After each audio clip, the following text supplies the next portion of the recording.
Twilly-dilly-dee, twilly-dilly-dee, twilly-dilly-dee, twilly-dilly-dee, tweet, tweet, tweet, tweet. She talks to the people all night long, chatting and a-gabbing and a-singing her song. All the divas down on Rainbow Street love to hear Toni go tweet, tweet, tweet. Talking Toni, Tweet, tweet, talk, talking Toni. tweet, twilly-dee, Whoa, talking Toni, really gonna talk tonight.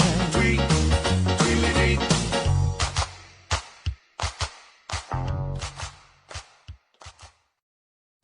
Hello, everyone. Welcome to another episode of Talking Toni. I'm Toni Holmperm, the singing diva of Long Island, and this is my interview show here on the Strong Island Entertainment Network, where I get to chat with some of the many, many, many fabulous people on Long Island, and now, thanks to Zoom, all over the world. Joining me today from Florida is author Preston Allen. Welcome, Preston. Hi, thank you. So nice of you to join me here tonight. Thanks for having me. Now, Preston, you are the author of the fantasy novel, The Coven's Son. Yes, that's correct. Yes, and it's actually it won the Coven Wars contest for best book cover, I believe. Yeah, it was in August. I won number one, first place. Mm-hmm. Well, that must have been like really felt great, you know. Yeah. Oh, that was amazing. The book's only been out, I think, 4 months now, and that came out. That was like 2 months after I released the book. So that was really, really exciting to win something so soon. Of course. Now, unfortunately, I have not had a chance to read the book yet. I promise I will. I've just been extremely busy. Halloween for drag queens is like, yes. do I have to tell you? It's like insane. I'm still coming off that. But before we do delve into the Coven's Son, I'd like everyone to get to know you a little bit more. So, Okay. who is Preston Allen? Well, I grew up in Pennsylvania, and when I was about 10 years old, we moved to South Florida. Around sixth grade or so, we decided to try homeschooling, and that was a couple of years into that was when I kind of started getting into writing because I had a lot more free time than the average school. Well, now a lot of people are homeschooling through Zoom and things like that. But when I did it, the requirement was only 3 hours a day, and then you had the rest of your day. So I used a lot of that to write and then get ideas and things like that. And then when I turned 21, I wanted to fulfill that lifelong dream of working at Disney World. So I packed up and left, and I came to Orlando, which is where I'm at now. Where you reside with your husband? Yes. Me and my husband have a house here in Orlando. Oh, very nice. And how long have you two been married? We've been married. We just celebrated 3 years married, but 10 years together. Congratulations. My husband and I, we're together almost 20 years now. Oh, wow. Good for you. I can't believe it. You're both alive. we're still breathing, at least tonight. Tomorrow, it's anybody's guess what may happen. So, were your parents, were they supportive of you with wanting to do all this writing as a child? I didn't tell them. Oh, they didn't know anything about it until I accidentally, once I had gotten picked up by a publisher. I accidentally created an author page and invited my dad to like it before I was ready to, because I was going to surprise him with the book because I had been picked up with a publisher. I was just going to mail him a book. I wasn't going to say anything. I was just going to send it in the mail. And I invited him to like my author page. So then, of course, my phone blew up and he was like, what is this page? What is this author? What's going on? And I had to explain to him, the last 15 years I've been writing and never told you. And now I got picked up by a publisher and I'm writing a book. So that was just kind of my own little secret thing that I did. The only one that actually knew, I think, was my younger brother, because I would send him chapters to get his feedback. And this is the Coven's son that we're referring to. Yes and no. The Coven's Son started when I was like 17. So we went through a period where I wrote so much of it, and that was like, it didn't predate the internet, but it predated the popularity of the internet. So I was writing it on a word processor with a floppy disk. Wow. And I lost the floppy disk. Oh no. So it had to be restarted. But I definitely lost sight of it for a while. And then when I picked it back up, it's the same subject matter. It's still witches. That was always going to be the theme, but this is kind of like 2.0 version because it's not the same thing that I originally had written. Now, Preston, are you a Wiccan? No. Oh, you're not? I am not. No. My mom, who passed away about 6 years ago, she had a period where she went through studying the craft and was very interested in it. And that is part of kind of like the motivation behind the book, was her interest in that. But no, I've never practiced it, but I love the aesthetics of it. Okay. I mean, if you see behind me, I've got the skeleton back there, and I've got a whole wall of apothecary herbs, and I love the look of it. So my whole office is decorated that way, but I don't practice. Oh, okay. Just curious. I mean, I'm like curious about everything. It does seem that there are a lot of people in the LGBTQ plus community that are, Wiccans or very interested in Wiccanism. Is that the right term? Wiccanism? I'm not sure. Oh, yeah, no. Maybe I made up a new word. Yeah, but that's true. There is a lot of that. While I was doing research for the book, I joined a lot of groups focused on that, and a lot of them, because it was a male protagonist in my book, I joined a lot of male witch groups and things like that, and a large majority of them were LGBT. So yeah, my very good friend, who I do another show with, Alexis Flame, she happens to be a witch, and it's also a drag queen, and I've noticed that that a lot of LGBTQ plus people, the community, are drawn to being Wiccan, and of course it does not hurt that Wiccans are very accepting of us. That's I think where a big draw is that you're accepted regardly of who you are or how you identify.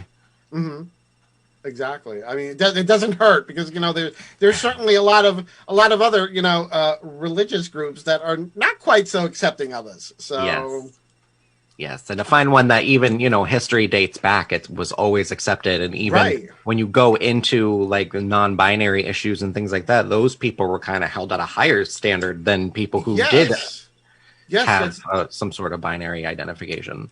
That's so true. I believe, especially in Native American culture, people who felt that they were, both male and female. Correct me if I'm wrong, but they were regarded as sort of almost like a demigod, or in a way, or something along those lines, because they were special. They embodied both aspects of male and female. Yeah, it was definitely seen in a positive light. I know it's I believe it's two-spirit. Yes, was the term for natives. Yeah, so that explains a lot of the draw. And a lot of this predates Christianity. Oh yeah, it goes way back. So the concept of homosexuality and believing oneself to be non-binary, being out of favor in society, really has only come along, kind of late in as far as like the history of the world goes. Oh yeah. Yeah, we're definitely late to the game on that for widespread acceptance. Because I mean, we've always been here. Right. Yeah. We've always been here. It's not a new thing. No, it's not. It's totally not a new thing. So why why it's been hard to gain the acceptance, I don't know.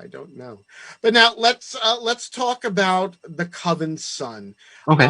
So tell me, and give me a little synopsis of what the Coven Son is about. So it's a fantasy novel about a coven of witches, who in this world always give birth. Their first child is always a female, and that female siphons the magic from the mother during birth.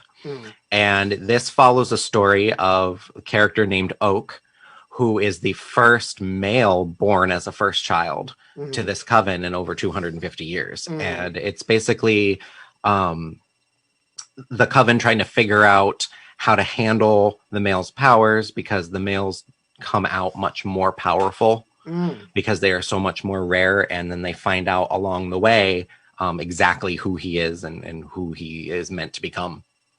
Interesting. That sort of reminds me a little bit of the book Dune, because there was something in I remember in the Dune book where the Bene Gesserit, they were sort of like witches.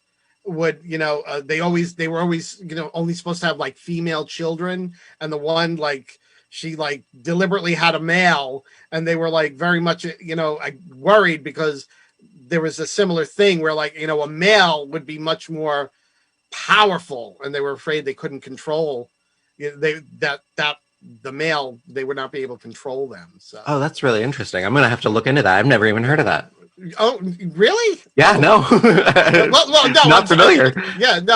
I'll look that up. I mean, it's not the most original theme, of course, but it's just you might want to go back now and read Dune. Yeah, absolutely. Just to see how it was approached in that vein. Yeah. So, I mean, that was so similar. That and of course, Dune is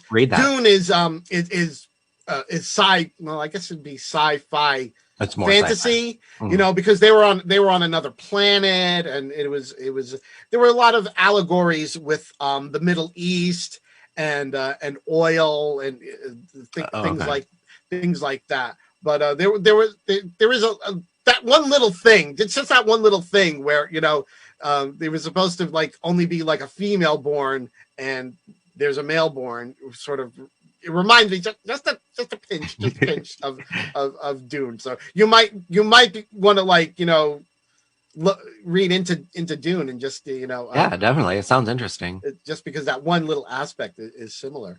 But of course, the Coven Son now is set in present day, correct? I wrote it to be very vague. Oh, okay. So that whatever your time frame is in your head is correct.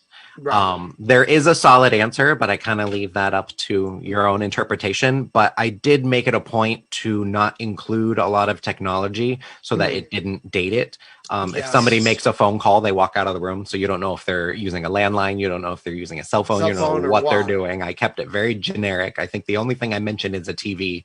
And I don't talk about if it's, a projection box or if it's a flat screen or what it is. So it has its own time frame, but it's meant to be whatever you're getting from reading it.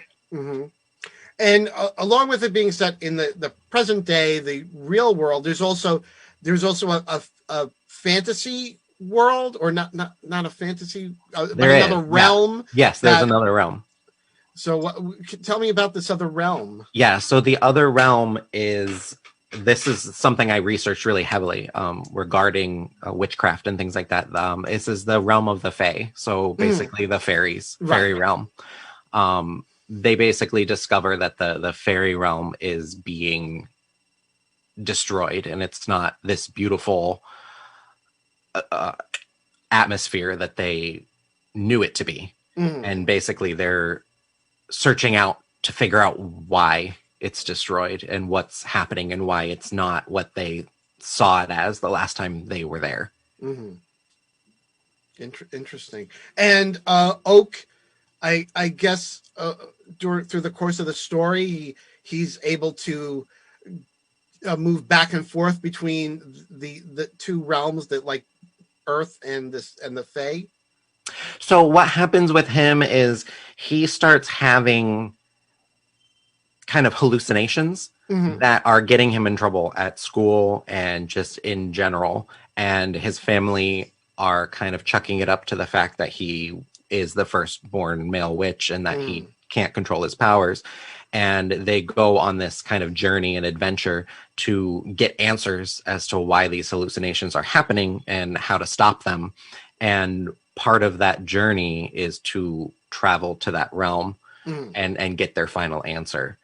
So he does only go once because that's kind of like his call is to make it there. Okay. Now, one of the things I remember reading is during the course of the story, when he's trying to like control the hallucinations or the powers, that he's using garlic? Yes. So garlic is used as like a protection in witchcraft, and I just kind of elaborated on that because I wanted everything to be as authentic as possible and realistic and something that you would actually use. And so basically Oak's powers, without suppressing his powers by ingesting garlic, tables shake, windows shatter. There's just like this constant outburst, and he has to eat garlic and keep it in his system in order to suppress and keep the powers under control. And because he's in high school and he sweats and smells like garlic all the time, he comes across these issues where he's being bullied because he's constantly smelling of garlic. So he kind of needs to come up with an alternate option to suppress his powers. And that's kind of how everything starts off. And gets the ball rolling is they create something to stop it. Now personally, being half Italian, I could eat garlic like every day. It doesn't bother me at all. But another question I wanted to ask you now is Oak part of the LGBTQ plus community? Is there? So I haven't made any mention of that because I really wanted the focus to be the adventure and his journey. So I made it a point to not include any sort of romantic interest, any sort of sexuality in him.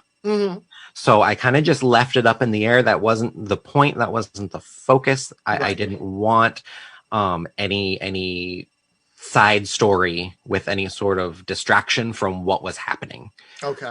I included, there is a lesbian character that's part of the coven. And I wrote her in a way where there is no coming out. She doesn't have any backstory, no tragic anything. Because we've had enough of those. It's endless. I mean, that's even the best gay books include some sort of coming out or some sort of tragic backstory. So with this coven member, she is just mentioned, and then you find out just from pronouns that she just happens to have been married to a woman.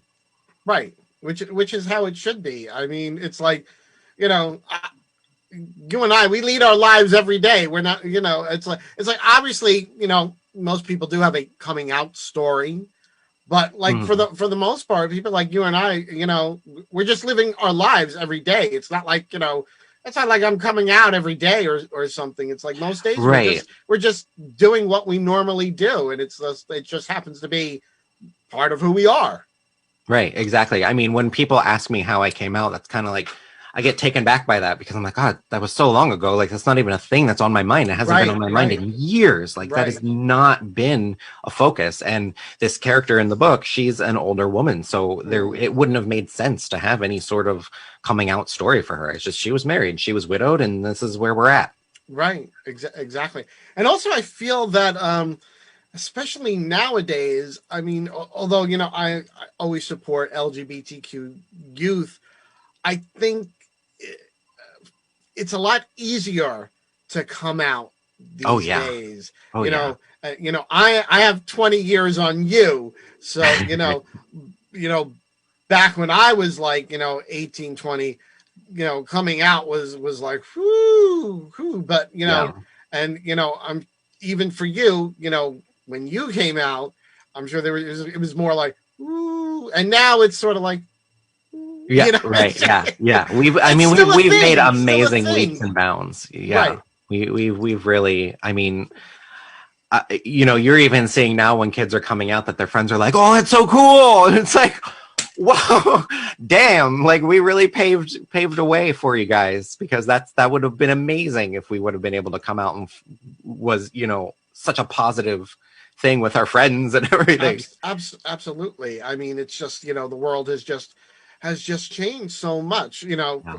for the most part. There's still some areas that need work.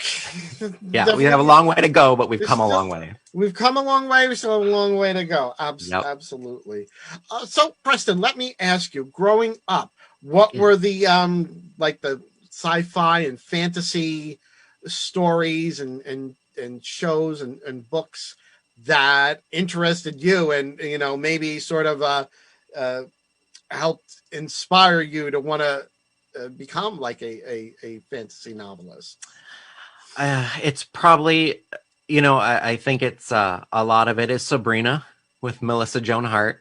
That was right up my alley. TGI Okay. Fridays, and that was a big start. And then The Craft really furthered my interest in that movie, because that was more on the realistic side of how the craft actually works. Right. And that was just a brilliant movie. Yes, love that movie. And then Nick at Night, they always played Bewitched, and I yes. always watched it, even in black and white. And my dad was always like, "Why are you always watching these black and white shows?" And my mom was like, "Leave him alone, he likes it." And it was just because she was a witch. I loved it. So those are definitely the things that kind of paved the way for me for my interest in witches. I was a generation or two behind the Harry Potter crowd. I was a little too old for that when it started, so that was never really part of it for me. Yes, and speaking of Harry Potter, this past year, J.K. Rowling has really yeah, she's really stuck her foot as far in her mouth as she could possibly put her foot in her mouth, really. And it's like, for anyone who doesn't know, I believe she had a few like sort of transphobic tweets. Yeah. That she put out, and even like most of the cast of the Harry Potter movies, they kind of like were like saying like well, we love her, but she's wrong, kind of. And it's she dug a pretty deep hole with that. It was pretty gross. When I started hearing about it, I went and looked, and the things that she was saying were just so far from reality too. Right. On top of it, I mean, she was saying that lesbian bars were being overtaken by male to female transgender people, and that they couldn't find relationships because everybody there was actually born a man. And I was like, I find that very hard to believe that that's the case, and that's something you're experiencing right now, and that your friends are experiencing that. And then she just kept going on and on and on, and then she released this book where the murderer likes to cross-dress. Yes. And it was such a punch in the face for everyone. Yes. And then it's almost feels humorous to her to release a book like this. And then I know that the pen name that she used was some weird, like, anti-trans. Yes. I mean, it was just... there's one thing to have an opinion, and there's another thing to just, like, punch that in so hard. It's like, okay, you can have an opinion, gross, whatever, but she just never stops. Yeah, it seems like she just keeps like digging her hole deeper. Although I've heard other people say, "Well, she has so much money, she doesn't care." She's just gonna say it, and she doesn't care. But the thing that really bothers me though is although I am not trans, I do have a lot of friends who are trans. And when we see these representations, because it's so prevalent in books and movies and TV, where a transgender person is like this psychotic killer. It's like and truly 99% of all serial killers, they're cisgender white males. They're not trans. I mean, all the transgender people that I know, they're very, sweet, wonderful, loving, caring people. And, and they're more likely to be the victim of violent crime and murder Right. than almost any member of the general population. And, to keep putting this out there, that transgender people are like, they're all like secretly psychotic cross-dressing killers. That's what feeds into the violence against them. Yeah, the Hollywood very much has put the stigma in everyone's head that it is a mental illness, and it's been proven time and time again that it is not. Mm-hmm. Yeah, I mean, it goes all the way back to the movie Psycho, where they had Norman Bates. He dresses up as his mother so that he can be a serial killer of women, and there was another movie. I think it was in the 70s. I don't know if you've ever seen it. It's called Dress to Kill with Michael Caine and Angie Dickinson, and it's basically an updated version of Psycho, where Michael Caine is like, he has to like dress. He's got like a split personality, and he dresses up as a woman, and then he kills women because he feels he can't be a. That's a perfect example, because he can't be a woman, that he's got some sort of rage. Yeah, and I remember seeing that. When I saw it, I was just a kid, and haven't really thought about it. But when I saw J.K. Rowling was coming out with this new book where the killer was transgender, I was like, oh, wait a minute. This is just like the plot of that old movie. So she's not even doing it. It's not even an original plot, for one thing. And it's like it's not good. It's not good. Yeah. When you have such a strong platform like that too, you should probably keep those types of opinions to yourself if you don't really have any qualifications to say what you're saying. Right. So she's an author, and she, her fight back is always, I've done a lot of research. Oh, that's nice. But what is that?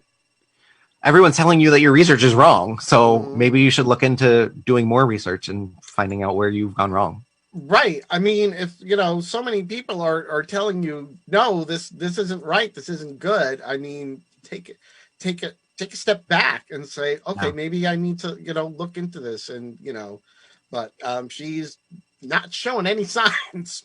No, she's going to do that. Not down at all. Not showing any signs. Now, you said you were a little too old for like the Harry Potter stuff. A little bit, yeah. When it started really taking off, when people were, spending the night at the bookstore waiting for it to be released the next day, I was working my first job, and I wasn't really into any of that. And I was a cool teenager who didn't read, so that really wasn't. I just bypassed it. So I never read any of the books. I've seen all the movies, but I never read the books, and that was just. I can appreciate it for what the world that she created, because it's very creative, and there's a lot of hidden messages and research went into it. But that's about as far as it goes for me with Harry. Yeah, I never read the books. I think I've seen all the movies. Although to be honest, I remember the first one, and then after that they all the first one, I liked the first one, but then after that they all sort of. By the time the last one was, I was just like, not really, it was too many movies at that point. Yeah, it was a lot. I just wasn't interested. Like the last one was like 2 parts, and it's like, oh no, I don't know. I can't. I just don't have the time, the patience, or the energy. But actually, Preston, believe it or not, we're already at the halfway point of our chit chat. It always goes so fast. So I do want you to stay put. Please don't go anywhere. And everyone who's watching, I want you all to stay put as well, because we will be right back after this brief message with more of author Preston Allen, the writer of The Coven Son. Hello, everyone. Welcome back to Talking Toni. My very special guest tonight is author Preston Allen, the writer of The Coven Son. So, Preston, thank you for sticking around through the break. Hey, no problem. Now, I have to ask. I noticed. I have to see your nails. Oh yes. Yes. Can you see them? They're Those trees are with snow on them. beautiful. Thank you. I love them. I love them. I have a great nail tech. He's amazing. Oh, that is beautiful. Do you ever get into makeup too, or is it just the nails? I am a makeup artist. Oh, you are a makeup artist. I'm a hairstylist and makeup artist. Oh, I didn't know that. So that's the day job. Yes, that's my other identity is hairstylist and makeup artist, and I've done. My husband is a drag performer, and you didn't tell me that. he is, and I don't do drag, but I'm like his drag mother because I know the makeup, so I've taught him how to put on his face and do everything and cover his eyebrows, and most of the time I do it, but if I'm not feeling like it, I'm like, look, I taught you enough, go do it. At least get your base on because I don't feel like it. Right. But yeah, I mean, I've done makeup, I've done glam makeup on myself, not full on drag, but glam eyeshadow and things like that, and then I do my husband's alter ego and all that. Yeah, I've had on the show a friend of mine from YouTube. I don't know if you ever follow any of the YouTube beauty influencers or anything like that. But this one person, his name is Jeremy. His YouTube channel is Mascara Masquerade, and he loves makeup as much as me, and he has like the real nails done and everything, and I'm really bad. I didn't do my nails tonight. Please don't read me, Preston. It was a trying day. Keep them down behind your back. Like, don't look at my nails, everyone. That's why I'm wearing the big boobs tonight. Oh, there you go. Yeah, they're a distraction. Keep your eyes up here. Yes. Either eyes, up here or here. Don't up here. Yeah, no lower. So your husband does drag. I didn't know that. So he does. Yes, what's it's his fairly drag name new for him. His drag name is Animal Waters. Say that again. Yep, it's Animal Waters. Animal Waters. Yes. Okay. And where did that come from? What he wanted, him and a friend of his came up with. They wanted to do something where all their last names were the same. Mm-hmm. So they wanted to create like a drag house for themselves. Oh, okay. They had come up with Waters, and they were just kidding. And one of them said enema, and I was like, "Oh my god!" But what if you spell it INEMA? That way it reads like a name. And it just stuck. He had to do a performance, and he had to put down a name, so he put down Animal Waters. And a star was born. A star was born. How long? It's so funny when they call him out, like the crowd's reaction, like, did they just say enema? It's great. Well, actually, my name, Toni Homeperm, my boy name and my drag girl name, the first name at least, is the same. Toni. I'm always Toni, whether boy or girl. And I always tell people one of the reasons for that, I said, is because my husband would never know to call me a different name. So he'd be screaming across the room, and it's not. It's like if I had a name, like my drag name was, something like Regina or Karen or something. It was like it would always be Tony. So I'm like, first off, got to keep the first name the same because he'd never know. He would never know to use it. And the last name, Homeperm, being a makeup artist, hairstylist. I don't know if you would remember from the 70s. There was like a home permanent. It was called the Toni Home Permanent. So, and they. Oh, really? It was called the Toni Home Permanent? Yeah, That's hysterical. There's even commercials on YouTube, like where they have these, and the women back then they had like the really teased '60s hairdos, and they're like that's a Toni. She's wearing a Toni, and they've got these big roller set teased hairdos, and so that's where Toni Home Perm came from. Oh, that's so most of the time. I was before the pandemic performing at a lot of nursing homes, and the nursing home people they always know what a Toni Home Perm is. Oh yeah, so like that's your audience. I appear I do something at like a club. Nobody has any idea what it means. They're too young. Oh, that's so funny. But that's great that your husband has a name that people love. Yeah. Oh, yeah. It's my favorite part. Forget the performance. I just love seeing everyone's reaction when they call his name. And how long have you been a makeup artist? I think we're going on 13 years. Oh, 13 years, hair and makeup. And where did this love of makeup come from? Because I share it. Believe me. It was something I did. Probably starting around 13, 14, I really got into doing a lot of special effects makeup. Mm-hmm. And I found that what a lot of people don't even know is that special effects makeup is very much just like materials you can get anywhere. Mm-hmm. It's, Lowe's, Home Depot, Joann Fabrics. There is no shop that produces this special effects stuff. It's all everyday items.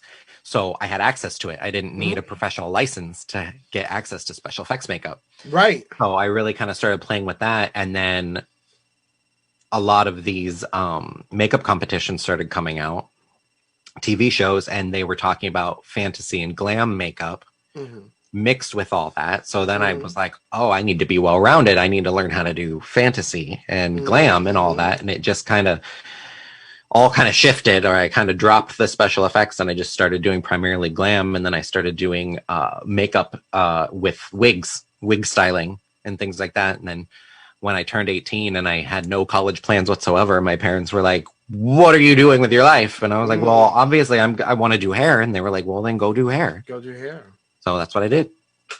Well, that's great. And do you style your husband's wigs? Yes. Yep. I cut his lace fronts and I style it and I glue them down for him and everything. Yeah. Honestly, I don't glue my wigs down. It's very rare. I don't dance. I sing live. So so you don't have to worry about. I don't dance. I don't run around. The most you'll get out of me is like a little this, a little of that. My wig. I'm not doing any death drops. I'm not doing any backflips. So I don't change. I don't glue the wig down. And honestly, a lot of times when I've been performing at clubs, I'm changing the wigs anyway. Oh yeah. So yeah, you can't glue that down if you're swapping them out. It's like they see me coming in. I built my own like this PVC wig carrier, and I'm like I walk into the gig, and I've got like 4 different hair styles on on the heads, and I'm just like out of the way, make room for the wig. So if I'm changing the wig, you can't glue the. Yeah, no. Well, I guess you could, but that would hurt. That would be, I think you'd be bleeding by the end of your last performance. Give it all for the performance. Now, did you ever do drag yourself? Never. I've never done it. No. Well, why not? You've got all the tools. I know. It's just never been. I don't know. I've just never. I don't think I have the patience to beat this face for long enough. I could work on someone else, but doing it myself, I just lose my patience. Really? I just so couldn't do it. I can do, like, I've done glam looks on my eyes, and that's as far as it goes. I stop. Once I'm done with the eyes, I'm like, all right, I'm done. I'm tired. Yeah. I like my friend Jeremy.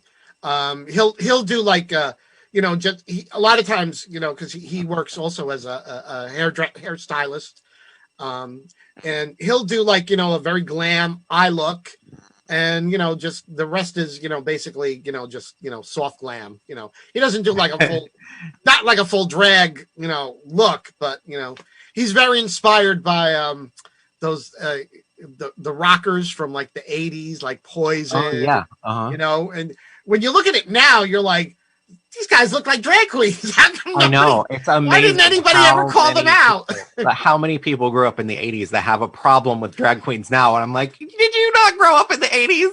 Did you not listen to Poison and Rat and all these like look at Judas Priest. I mean, they were like one of the hardest heavy metal bands, and Rob Halford was so obviously gay, wearing like the Leatherman regalia and all this, and it's like I just find it so ironic. Yeah, it's amazing how blind they are to all yes.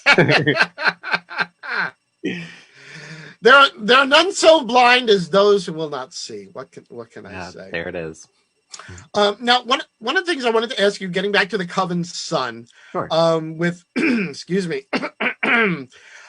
Oak having like this, really sort of like a secret identity. Mm-hmm.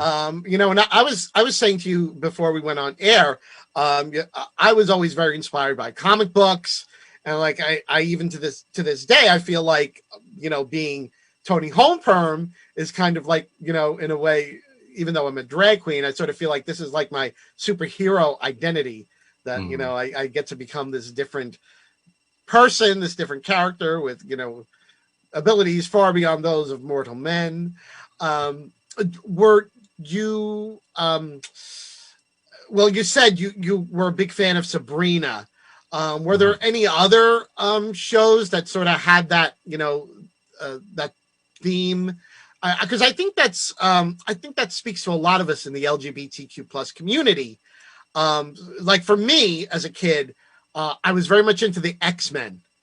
Oh yeah. And that whole thing about that if you're a mutant, and like at puberty the mutant gene activates, and it's like it's sort of like the same thing when you're gay. All of a sudden it's like you're like a freshman in high school, and all of a sudden the senior boys are, all of a sudden you're like, oh, why am I like so drawn to them? But you can't say anything, you have to keep it quiet. And so yeah.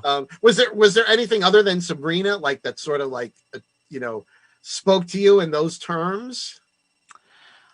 Not really in those type of terms, with kind of having to hide who you are. I never really was one that resonated with a lot of the superhero thing. I would say I was really into Power Rangers. Oh. And I think that had a lot to do with it as well, because they couldn't tell anybody who they were, and they had to no matter what happened, it was a secret.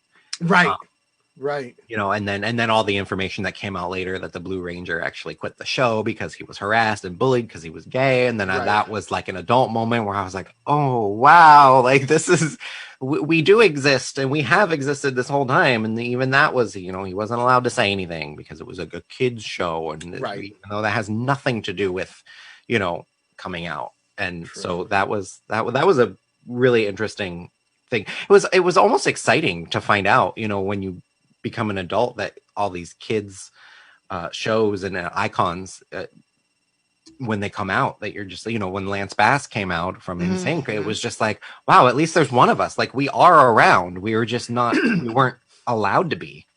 Yeah. And I mean, now it's like there so many people coming out. And actually was it yesterday or the day before that Elliot Page, formerly Ellen Page, came out as transgender, and it's such a great thing. I remember when, and I have to make sure I use correct pronouns now, when he gave that speech. I think it was at the for the human rights group, where he was at that point was just talking about coming out. And he made like that speech that just was like a very, very powerful, moving thing, because up until that point he had always had to hide that he was gay, Right. And now he's I guess feeling now that he knows now that not he was not just gay, but he is transgender. And having somebody like that with such a platform to come out and be their authentic self, I think is just such a great thing, especially for a lot of young people that are questioning their own gender identity.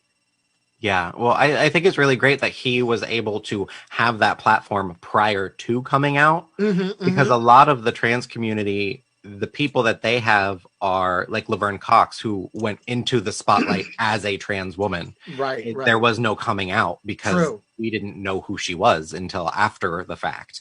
Right. So them seeing someone create this career for themselves and say, oh, by the way, I'm like you, I think is really, really powerful for the young kids right now who are trying to figure themselves out. Yeah. And it seems that more and more people are redefining themselves as transgender, non-binary, gender fluid. So much more than I could ever imagine. When I was a child, I remember vaguely there was like one person, Christine Jorgensen, who was very famous as being one of the very first people to have gender reassignment surgery. But it was kind of like an oddity to hear about anything like that. Yeah. And nowadays we hear so much about, there's so many people and so many actors and actresses who identify as non-binary, gender fluid, etc. Where we never heard about that, especially when I was young. Yeah, no, and especially now, before, if you did come out, that's goodbye to everything. Right. Goodbye to your sponsorship, goodbye to your job. You're never, when Ellen, your career. She got canceled and blackmailed from, blacklisted from Hollywood for years. Right. Now they're coming out, and when Elliot Page came out, the Umbrella Academy said that they were going to go ahead and retroactively go back and fix his name in the credits. Right. No, that was unheard of, 15 years ago. That absolutely, they would have been recast. Right. Exactly. So it's a great thing to see that, we're making strides in the right direction, I guess. Yeah. Is and people aren't being punished for being who they are. Exactly. And people are, feeling more and more that they can actually be their authentic, true selves. Yeah. It's important. People look up to them, and a lot of these celebrities, especially now, I find celebrities are looked up to a lot more by a younger crowd than what I remember growing up. They're getting younger and younger. With the role models, having a target audience of younger kids. So it's good for them to see a mix of everybody. Yes. And of course, social media plays a large part in that. Yeah. I mean, that's extended our reach drastically, and it's given us, a lot of people take advantage of the anonymous factor, but it gives kids that can't be identified someone to talk to, because they don't have to worry about who they are, or if people are going to find out, or if they're going to tell anybody. It kind of gives them that free lifeline to talk to someone. Absolutely. Now, getting back to the Coven Sun, because that's one of the main reasons I wanted to have you on here, and I want you to be able to promote it, because as you said, it's only been out 4 months. I think December's month 4. Yeah. Month 4. Yeah. So,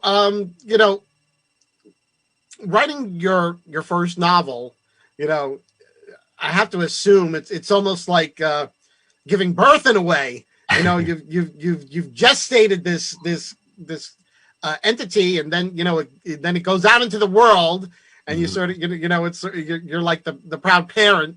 Oh yeah, absolutely. Yeah, that's my baby. Exactly.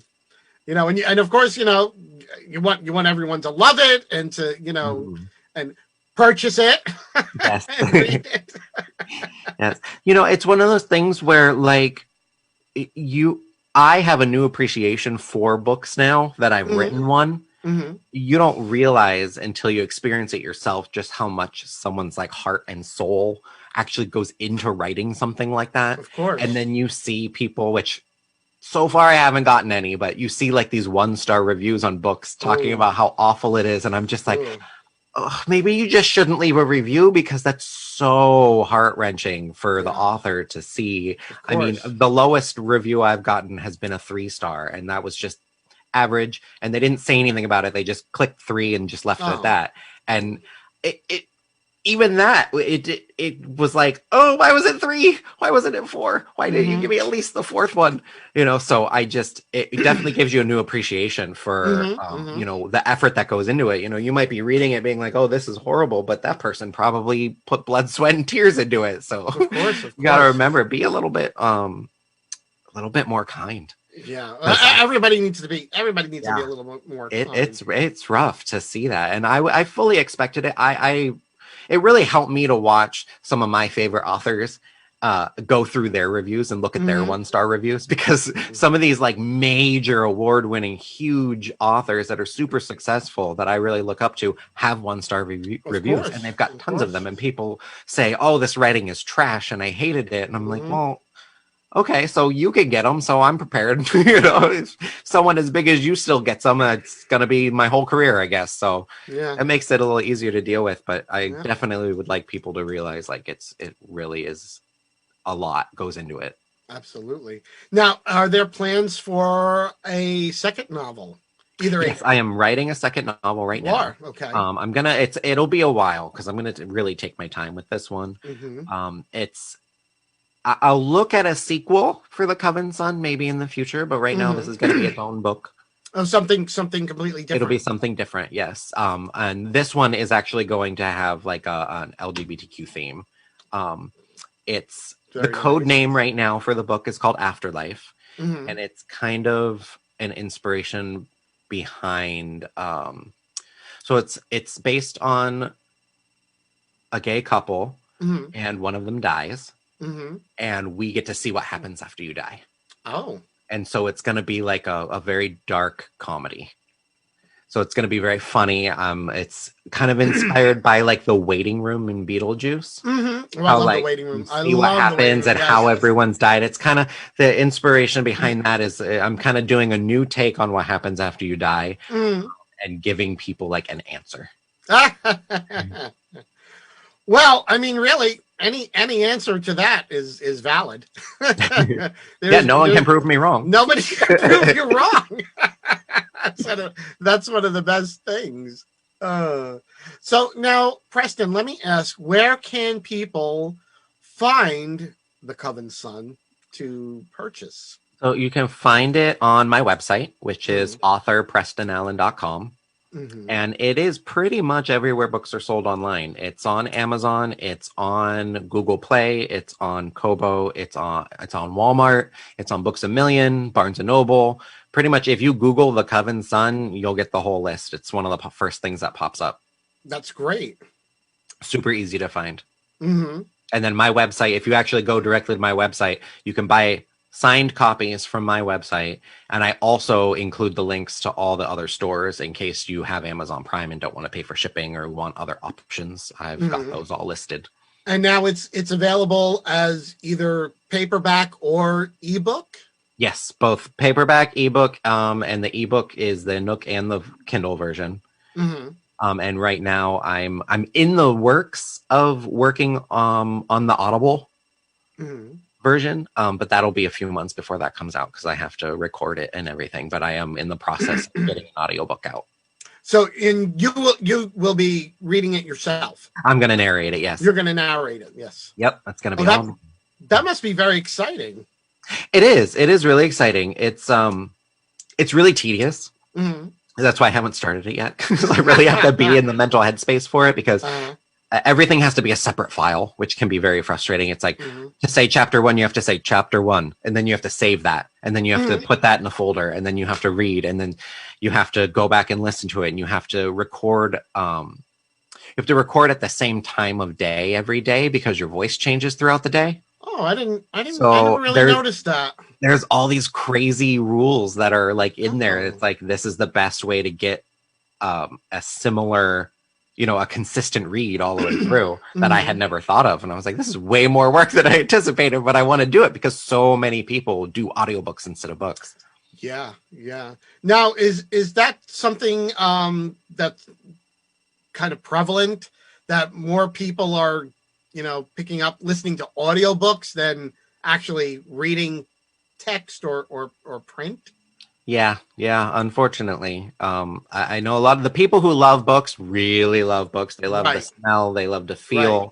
And then you have the ebook people, which I've noticed a lot of older people or people with poor eyesight like the ebooks because they can enlarge the print. Enlarge it. Yeah, sure. It makes it a lot easier. But I think I read the other day, it was like a 68% increase in Audible books in the last 3 years. Wow. It's like that's really become booming because people they put it on their way to work. Mm-hmm. They put it on. I just started Audible to see what I was getting into, and there's a sleep timer, so you can put your headphones in and go to sleep, and it'll stop the book around the time that you think you fall asleep. Oh, so it seems to be really popular. Do they have a recommendation of the most boring? Yeah, what can you fall asleep to? I mean, sometimes I do that with some of my on YouTube, the beauty influencers that I watch. I mean, sometimes I do that. They're they're doing makeup and they're they kind of they're talking, but they're very mellow and describing things. Yeah. And sometimes that just puts me right out. Well, it can. And then they do that little montage with the soft music of them doing everything. And then it's so easy. I totally understand that. That will not happen with the Coven Sun. No, there's too much going on. That will not happen with the Coven Sun. So don't get, when it's out on Audible, don't put it on and think you're going to fall asleep, because it's not going to happen. You'll be woken up very rudely by screaming. There's a lot of adventure in that book. There's no way to fall asleep to it. Absolutely. So that's very, very good to know that it will keep you enthralled and entertained. Yeah, I made it a point to really have an adventure pretty much through every chapter. Mm-hmm. And as you said, this has been how many years in the making So I mean, if you we went from 16, 17 years old of working on it, and then we went a huge gap up until recently. But when when my husband said, make this book, stop talking about it, just make it, from start to finish, it took about a year. A year total. Yeah. It took me about 4 months to write the whole thing. And I'm talking 5,000 words a day, way more than the average person. But getting up at 3 a.m. when I had an idea, instead of just staying in bed, I got up and I just started writing. And that was a 4-month process. And then the other time frame was editing and approving edits and making changes and working on the cover and approving and denying, the illustrator what they're doing and how they're working on it. That's amazing. Well, Preston, I'm just so happy for you that you're having this great success with the Coven Sun. And I don't know if you can believe it, but we're already at the end of the show. Oh, there we go. It's I told you, the time, it just goes like that. It's a good thing you didn't tell me at the beginning of the show that your husband was a drag queen, because I may have. Well, maybe you can have him on for a show and you could talk to him for a while. We'll have to see. Maybe we'll make that happen. And quickly, what is your website where people can find you? It's authorprestonallen.com. authorprestonallen.com. And of course, the book is The Coven Sun. Available everywhere: Amazon, Walmart. What was it? Books a Million. Books a Million. Everywhere. Just Google it. Comes right up. Google it. It will come up. All right, Preston. Thank you so much for coming on tonight. Thank you so much. It was so wonderful to chat with you, and thank you everyone for tuning in. So until the next time, good night, everyone, and please continue to stay safe. Good night. Twilly-dilly-dee, twilly-dilly-dee, twilly-dilly-dee, twilly-dilly-dee, tweet, tweet. tweet. She talks to the people all night long, chatting and a gabbing and a singing her song. All the divas down on Rainbow Street love to hear Toni go tweet, tweet, tweet. Talking Toni, Tweet, tweet, talk, talking Toni. tweet, tweet, Oh, talking Toni, gonna talk tonight.